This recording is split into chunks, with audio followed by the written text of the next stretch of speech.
Hey guys, we're back. Week number, where are my fingers? 8. Week number 8. Virtual Friday drinks. Today at Gin Lane, Sydney, here in Australia. Bloody hell. We've been doing this for 8 weeks. It's been a lot of fun.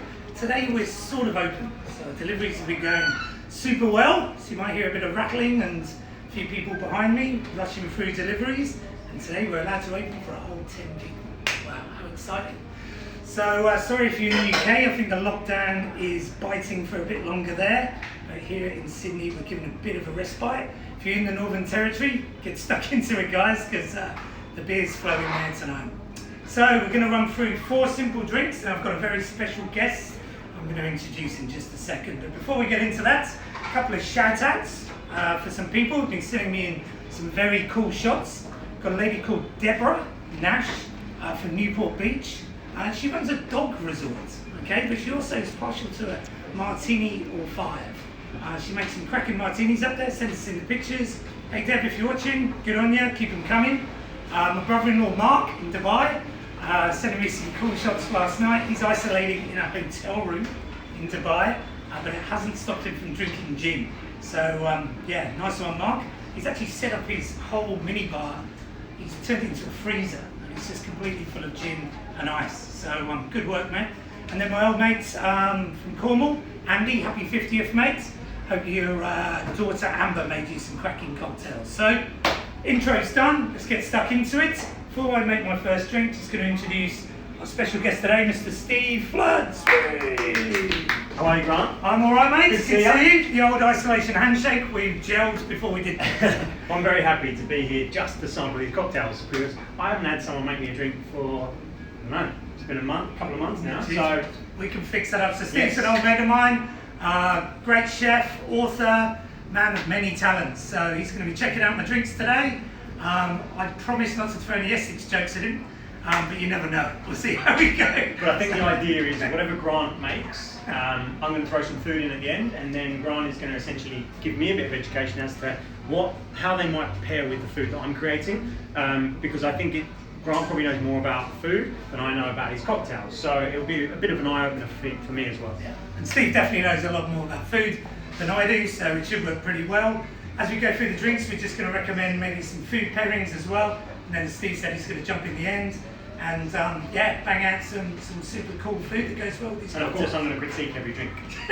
He's the quality master today, so stealing my thunder. So first up, gin of the week, mate. Have you ever had this stuff? I know, I haven't. So Bloom, made by a lady in the UK called Miss Joanne Moore, the first female distiller in the world.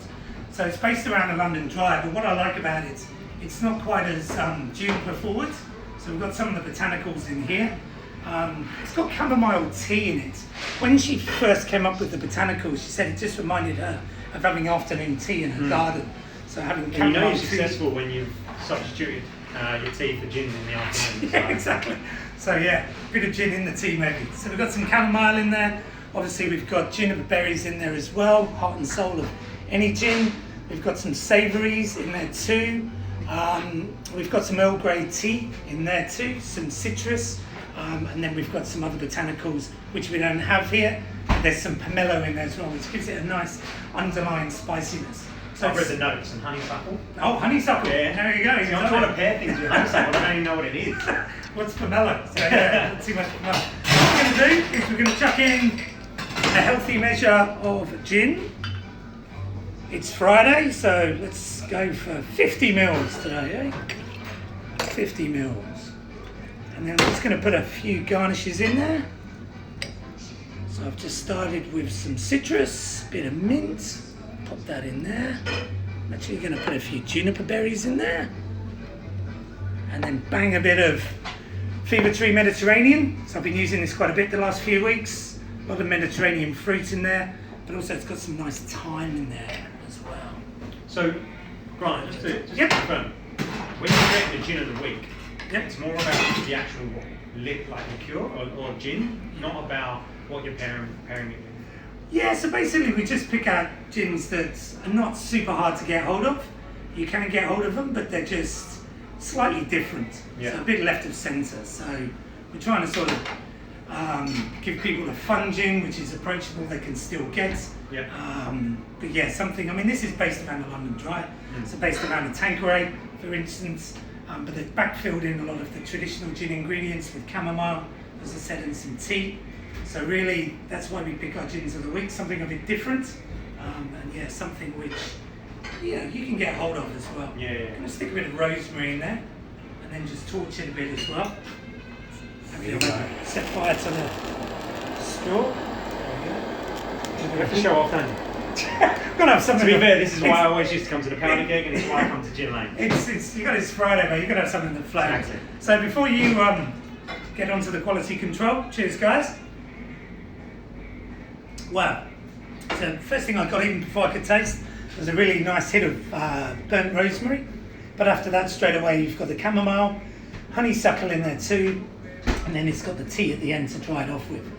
So only sort of mid-range juniper, but a really nice afternoon sipper.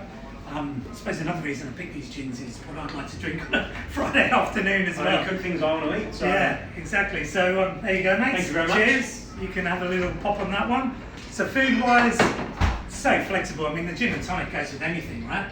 Absolutely. I think what I was thinking, because for me, gin and tonic is more of a, something I like to start on. And then when I think about food, it's olives, anchovies, young cheese, nothing heavy, nothing too pungent, and then pickles. So for me, the gin and tonic pairs nicely with something like that we'll show you later on. Yeah. But again, I'd see this as an aperitivo hour, 6 o'clock, sun going down, Yep. nice cold gin. Even oysters, seafood, right? I mean, just... I use gin in some of my dressings anyway for the oysters. Yeah. Remember we always used to like our gin and tonic sorbet that we used to put into our oysters? Are you a bit of a fan of that one? I may have stolen that one. No, don't really give it either. You wouldn't be the first.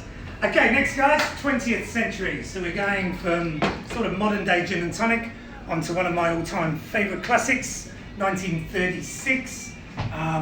It was an American bartender who created this.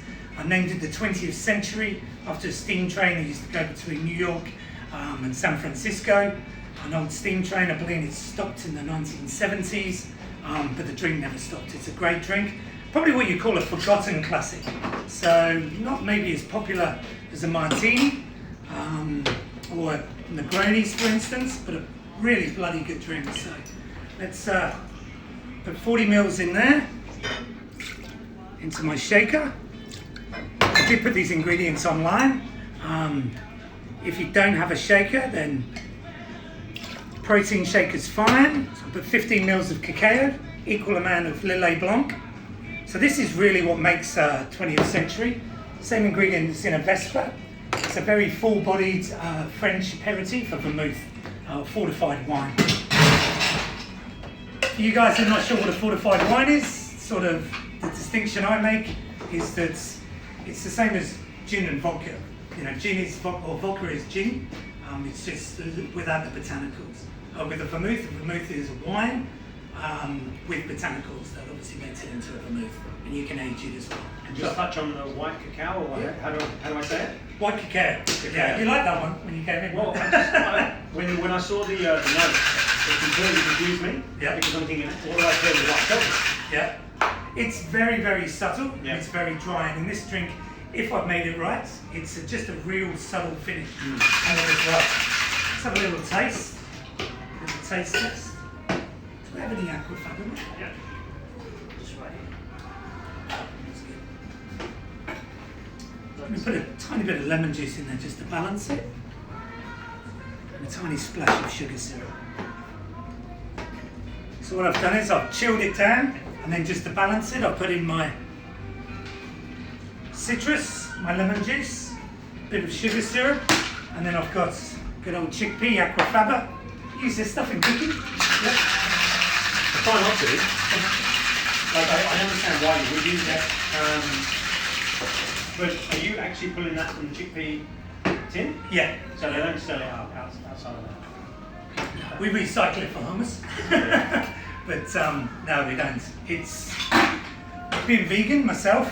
I sort of use it, but even way before I was vegan, I used to use this stuff because the shelf life of it is amazing because of the salt content. but even with the high salt content, it doesn't taste salty. Yeah.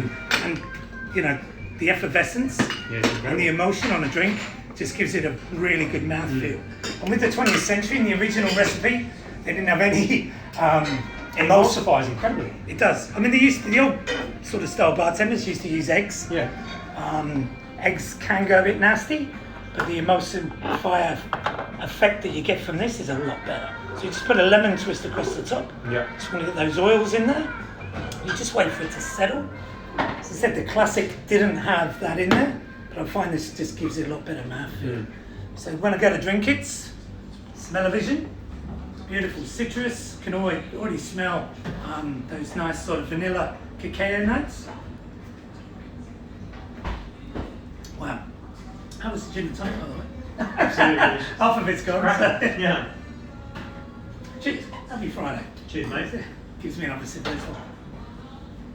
Cool, so in there, you get the cacao right up front, and then the middle, the citrus, and then the beautiful Lillet Blanc finish at the end. It's just a really nice, again, Friday afternoon sipper.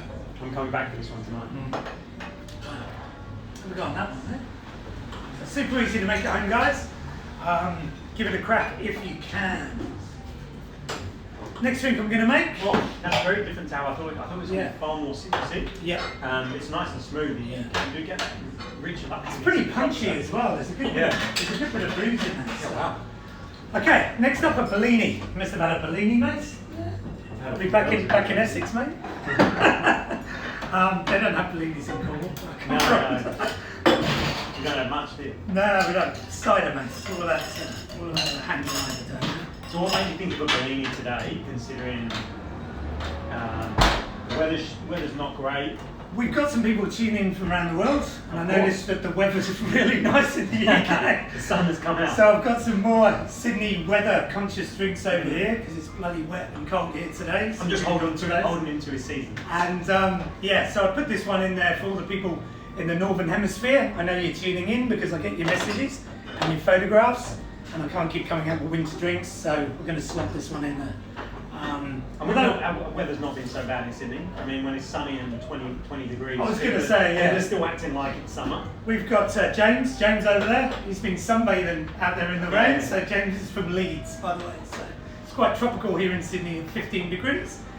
James has got his Bermudas on out there. So, right, let's crack on with the Bellini. So with the base of this, it's obviously puree based. So I pureed up some fresh peaches, a la classic. So again, a drink from the 1920s, 30s, Harry's New York bar. It's just obviously timeless classic. You can do lots of variations: passion fruit, strawberry, raspberry, anything. So just to give it a bit of a boozy kick, I'm just going to bang a tiny bit of vodka in there. That's not a normal thing to put in a Bellini. You can put gin in there. I like to put a liquor base, just because it makes this sort of stand up and it gives it a bit of bite. But also the liquor, why I use vodka is it actually carries the flavours across the palate a tiny bit. Something I noticed that Heston does quite a bit of the fat duck. He uses vodka to get the flavours across your palate in certain dishes. So, give a bit of inspiration there. Thanks Heston, if you're tuning in. So, I'm sure he's there. I called him earlier. I'm sure he's there. He's got a lot of time on his hands. I'm going to give this a good shake. What I'm looking to do is just get it in the bottom there. I'm going to charge it with some Prosecco.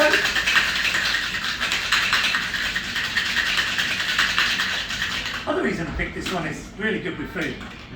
Good with savouries, good with seafood, and again, perfect Friday afternoon sipper, you know? This is an addition to the list, yeah? Yeah. It's an extra one. All those people in the Northern Hemisphere getting a bit of sun, but as you said, even autumn here has been pretty kind to us, really. So I'm just going to pop a bit of Prosecco on that and then float it up the top. So I'm using a bar spoon like this. If you're at home, you can use a tablespoon. This has got a fancy little swivel on it, which slows down the liquids, like that. I'm probably going to steal that. I like the Something idea. else? I like the idea of it. So we're just going to layer it on the top. Two reasons we do that. One, it looks pretty. The other one is it saves the fizz, the effervescence. Yeah. So if you were to pour it straight onto the juice, which you can do, it just goes flat straight away. So it keeps all the CO2. Wow, look at that one.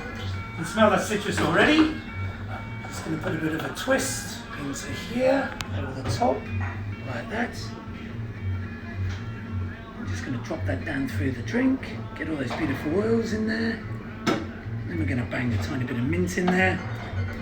Sure, as Steve knows, it's important to get a bit of a sense of anything you're eating or you're drinking before you put it in there. So when you get a drink, get that beautiful citrus and mint. I've got to say, I've never seen a Bellini like that. Like, the sophistication here is something else. Sophisticated guy. I know. So sophisticated. Despite the Cornish background. So guys, I don't cool. Very sophisticated place. So the Bellini, cracking drink, so easy to make at home. You know, even when it's a bit cold and wintry outside, Sydney wintry, it's still nice and refreshing. And yeah, it's got a bit of a spice in there too, believe it or not. There you go, Steve. Thank you, mate. That should pair with really well with some of the food you're making, actually. So, okay, next up, I'm going to go to the 1940s, 1950s. Classic cocktail called a Moscow Mule. It's created by a guy who had an excess of vodka, and another guy who had an excess of ginger beer. He used to make his own ginger beer in California, put a bit of a twist on it. Originally it was with vodka, I'm obviously using gin, and I've got some fresh pressed lime, which I'm going to put in there too. Top it with some crushed ice, and then some mint in the top too. So let's give this a bit of a crack. It's a built drink, so really easy at home. You can put it in any sort of tin mug, pewter mug. Put that into there. You have one of these before, mate? I have got many of these. How many of these? So there's quite a few with tequila, actually. Yeah, tequila's good. Obviously, you need a really spicy ginger beer. Yeah. So, Thunderbird's pretty good. Just going to press a bit of lime in there first. Bring that over the top. There you go with the Bellini. It's fantastic. Yeah. So good. I think I might need you to do the food. Don't let me do that. You don't want me to. So I put about 15 mils in there. That's half a lime. Just going to pour a bit of ginger beer in there. Top up the ice. And then I'm going to layer in my fresh lime. Straight into the top. So just to recap, good healthy measure of that, 40-45 mils. I squeezed some fresh lime juice in there. Half a lime, roughly about 15 mils. Just put some ice in there. Then I'll put some layering, some citrus, and then some mint. And then I'm pouring the ginger beer over the top. Top it off with a bit of crushed ice. So you had one with gin before, mate? Never. No? So it's good. The botanicals really sort of stand up in the spiciness. Again, really nice, refreshing drink in the heat. So it's nice in the summer, but even when it's a bit cooler, a bit wetter, the spiciness sort of stands up well in there. Yeah, the ginger will bring Yeah, exactly. There you go. There's a twist on the classic Moscow Mule. Some people call it the Gin Mule. Almost looks too pretty to drink, that one. No. No such thing. Yeah. Okay, cheers guys. Happy Friday.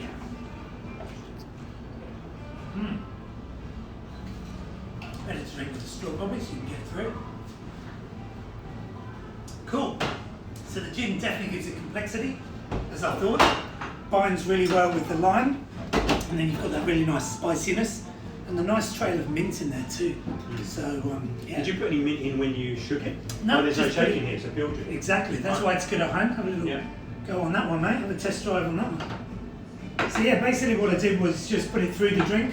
So you're just using the ginger beer, open it up. Nicer. It's even nicer weather like It's this. ridiculous. Yeah. It's like you could drink this all night. Yeah, and these copper mugs, Even they more. keep the cold in there really well as well. Cool, man. That'd be nice. So what do you reckon about food-wise? You I've got anything? this one, I've got to do some work. I'm taking this one. Unfortunately, mate, I'm taking this one with me. I'm going to take your place. Right. You stand and enjoy the delicious cocktails. I can do that. We'll start with what I spoke about earlier. This is what I would have put with the martini. So we've got a few that I've made earlier. Very, very basic ingredients. We've got the green olive, which has been marinated with garlic and lemon. We've got some young mozzarella, a guindilla pepper, and some anchovy. And I'll just take this little stick and I'll quickly show you the build. Start with we want a nice long anchovy for this. Just literally pop it through at the top. You don't want to be pulling this all the way down the stick because you don't really have a long enough anchovy. So pop your green. You can use any olive you want, and then just wrap that around your olive, and hopefully you've got enough length. Yeah, that's your problem sometimes, the length. Yeah, I just struggle. Yeah. Is that a stuffed olive? I don't like stuffed olives, No? Okay. but I also don't usually like olives that have been pitted. But of course, as we're going to stick through this, I didn't really have much choice. Yeah. Our young mozzarella, which is essentially bocconcini, pop that through, and then twist this one around, and then follow through with that. So it's very, very simple flavors, but all real classics. And all we'll do is we'll finish that with a little bit of lemon zest. And I think that, you know, when you get your kitchen going again, Grant, this is like a very, very simple dish that the guys are just going to absolutely love. And you're not doing any cooking here. Yeah. You're just taking amazing ingredients That's awesome.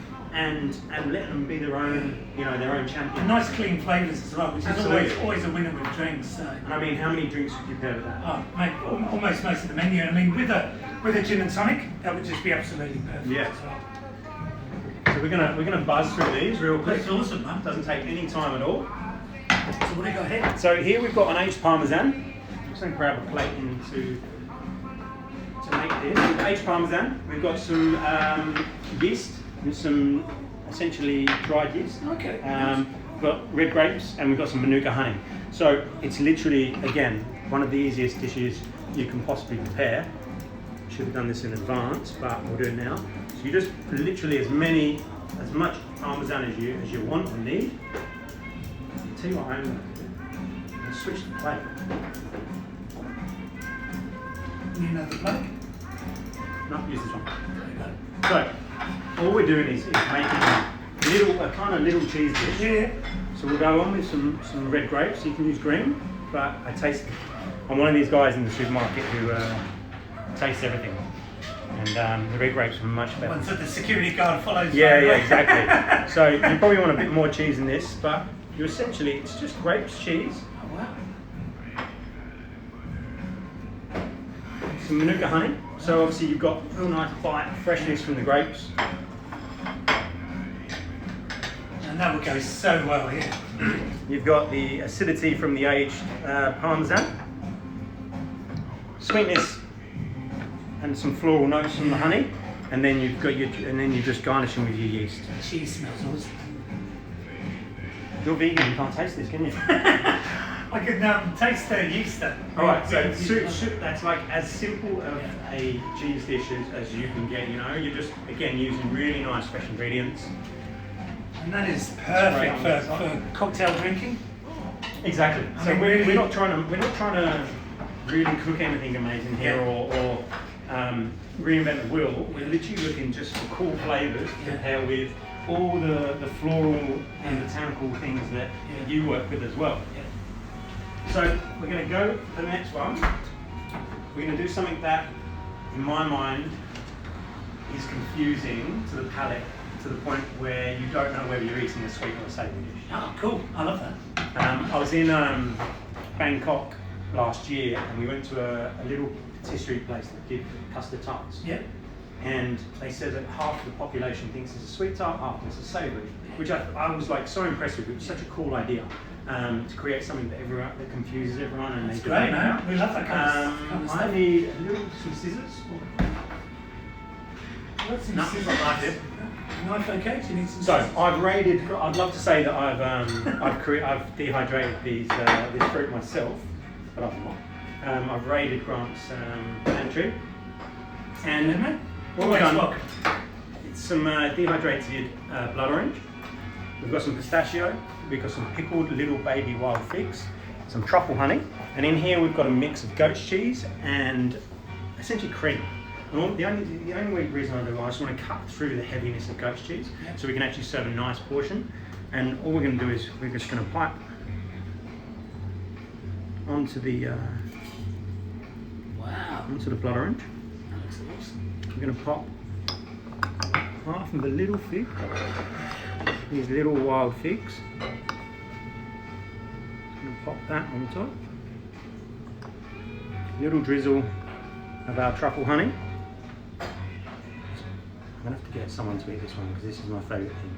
Wow, look at that. And I've kept the honey in this because it's like gold, this stuff. You don't need much of it. And then you just finish with the pistachio as a garnish. Wow. So as a bite of food, you know, you've got the you've kind of got the bitterness of the orange. Yeah. You've got the, you know, the funkiness of the goat's cheese, the sweetness of the fig, the saltiness of the pistachio, and then the truffle honey is just like a crazy bite of food. I'm actually gonna have this one. Wow. Cool. Can I have one then? Oh. That looks awesome. Nice. Can you have that? Yeah, can I have a little Can I show go? you a video? Yeah, I mean, I can't have the honey so much, but I'll just leave that up there. About goat's cheese. Oh, goat's cheese. I can give it to one of the boys. Alright, we're gonna make this one, yeah? I'm going to have a go. Right. So this first. Mm-hmm. You can do it in a swirl like that if you want. Oh, look at that. It's like Mr. Whippy. Okay. And then a few figs. Half a fig. These things are very potent, so you don't need very small. Love figs. And again, you probably can't make these yourself, so just go to a good providor. You've got And lots of then- little things like this, they're amazing. Pistachio. Just trying to get it in my ice well. A bit over there. And the truffle honey. And that is, I think it's like dessert, but also it's your, I think it's your well-rounded cheese, kind of like. Okay. James? on, Go on, James. In you come. If you don't like this, you've got dodgy palate, okay? There you go. All in one. All in one. Just like a shot. Okay, it's going to take a while to digest that one. That was awesome. It's a powerful hit because you've just got so many big You flavours got there. the goat cheese. Yeah. You got the sweetness of, I'm guessing for figs, is that it? Yeah, big, yeah. And then the sort of texture of the pistachio in there too. Really nice, yeah. Man, that was awesome. So, just run us quickly again Yep. through what we had for the people. Have a bit of a So- summary. I'm just going to quickly do this one so we've actually got something to look at.